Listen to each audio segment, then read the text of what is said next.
Assalamualaikum warahmatullahi wabarakatuh. Perkenalkan, nama saya Rizka Mardiana dengan NIM 203200026. Di sini saya akan sedikit menyimpulkan tentang hasil dari makalah kelompok 1 sampai kelompok 9 yang diampu oleh dosen Ibu Sumiani MPDI.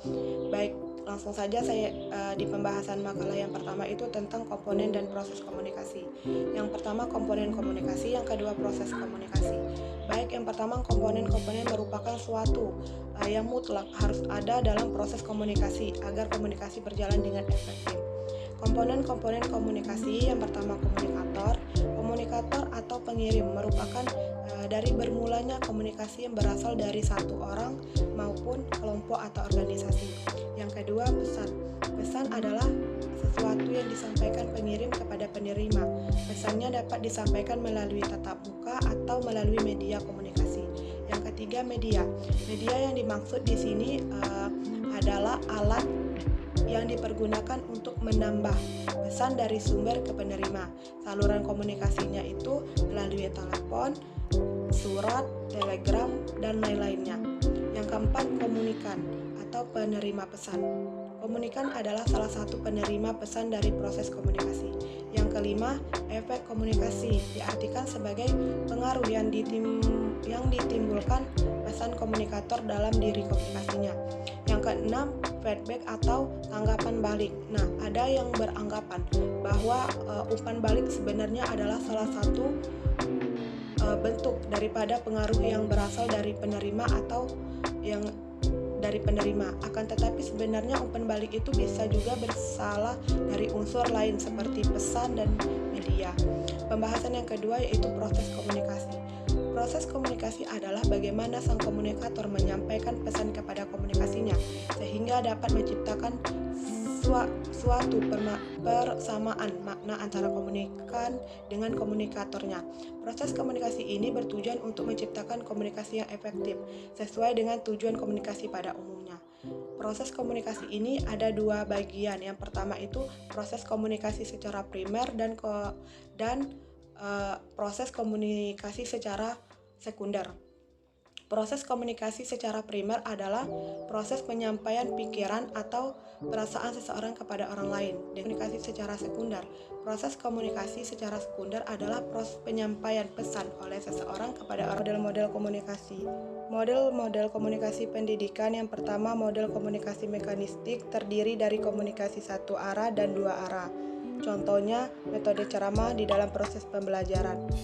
Model komunikasi yang kedua, psikologis, mempelajari perilaku individu, termasuk perilaku belajar, merupakan totalitas penghayatan dan aktivitas yang lahir sebagai hasil akhir, atau pengamatan antara berbagai gejala seperti perhatian dan pengamatan. Model komunikasi yang ketiga, interaksional. Yang keempat, model pragmatis, jenis komunikasi. Komunikasi berdasarkan penyampaian pada umumnya.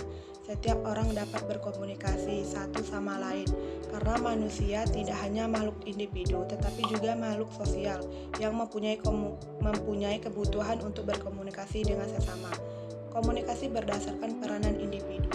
Dalam komunikasi, peranan individu sangat berpengaruh kesuksesan proses komunikasinya. Macam-macam komunikasi berdasarkan peranan individu. Yang pertama, komunikasi antara individu dengan individu yang lain. Yang kedua, komunikasi antara individu dengan lingkungan yang lebih luas. Jenis komunikasi merupakan suatu proses yang mempunyai komponen dasar, yaitu komponen berdasarkan penyampaian, komunikasi berdasarkan individu. Jenis-jenis komunikasi. Pengertian komunikasi secara umum. Pengertian komunikasi secara umum adalah proses pengiriman dan penerima informasi atau pesan antara dua individu atau lebih dengan efektif sehingga bisa dipahami dengan mudah. Komunikasi menurut bidang atau lingkungan kerja.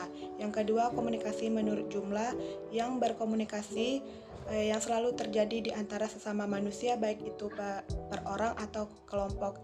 Yang ketiga, komunikasi menurut aliran komunikasi. Informasi merupakan muatan yang menjadi sebagai pokok dalam komunikasi. Oleh karena itu, arah informasi tersebut akan menentukan macam komunikasi yang sedang terjadi. Selanjutnya, komunikasi menurut perilaku. Gaya komunikasi. Gaya komunikasi didefinisikan sebagai seperangkat pribadi antara yang terspesialisasi digunakan dalam suatu situasi tertentu. Gaya komunikasi merupakan cara penyampaian dan gaya bahasa yang baik. Gaya yang dimaksud sendiri dapat bertipe verbal yang berupa kata-kata atau non-verbal berupa vokalik, bahasa badan, penggunaan waktu, dan penggunaan ruang dan jarak. Teknik komunikasi dapat disimpulkan secara lengkap dengan maknanya yang hakiki, yaitu komunikasi adalah proses penyampaian pesan oleh seseorang kepada orang lain untuk memberitahu atau untuk mengubah sikap, pendapat, atau perilaku baik langsung secara lisan maupun tidak langsung melalui media. Komunikasi dibagi menjadi komunikasi formal dan komunikasi non-formal.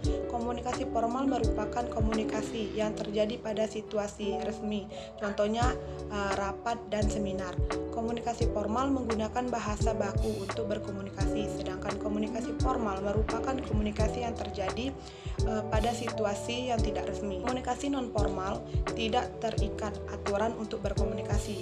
Bahasa yang digunakan merupakan bahasa santai, contohnya komunikasi dalam keluarga. Ada 4 macam teknik komunikasi. Teknik yang pertama, teknik komunikasi informasi. Yang kedua, teknik komunikasi persuasif. Ketiga, teknik komunikasi koersif atau instruktif. Yang keempat, teknik komunikasi dialogis. Tentang media komunikasi. Kata media berasal dari bahasa Latin yang merupakan bentuk jamak dari kata medium yang secara harfiah berarti perantaran atau pengantar.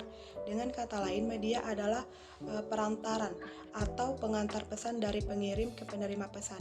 Jadi dapat disimpulkan bahwa pengertian media dalam pendidikan adalah segala bentuk alat komunikasi yang dapat digunakan untuk menyampaikan informasi dari sumber ke pendidikan. Pengertian media komunikasi dalam pendidikan adalah seperangkat alat bantuan atau perlengkapan yang digunakan oleh guru atau pendidik dalam rangka berkomunikasi dengan siswa atau pendidik. Jaringan kerja komunikasi.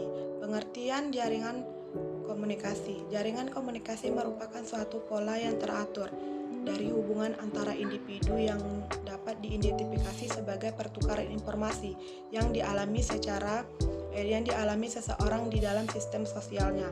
Cara-cara jaringan bekerja dalam satu organisasi adalah: yang pertama, mengatur arus informasi. Yang kedua, menyatukan orang-orang dengan minat yang sama. Komunikasi organisasi pendidikan. Pengertian komunikasi organisasi pendidikan. Kata komunikasi berasal dari bahasa Latin communis, yang berarti membuat kebersamaan atau membangun kebersamaan antara dua orang atau lebih. Akar kata komunis adalah communico, yang artinya berbagi. Istilah komunis adalah istilah yang paling sering disebut sebagai asal-usul kata komunikasi, yang merupakan akar dari kata Latinnya mirip. Komunikasi pendidikan adalah suatu bentuk interaksi yang dalam ruang lingkup sekolah maupun hubungan dengan masyarakat bertujuan untuk pembicaranya berhubungan dengan masalah-masalah pendidikan. Hanya itu hasil resume dari saya, kurang dan lebihnya mohon maaf. Wassalamualaikum warahmatullahi wabarakatuh.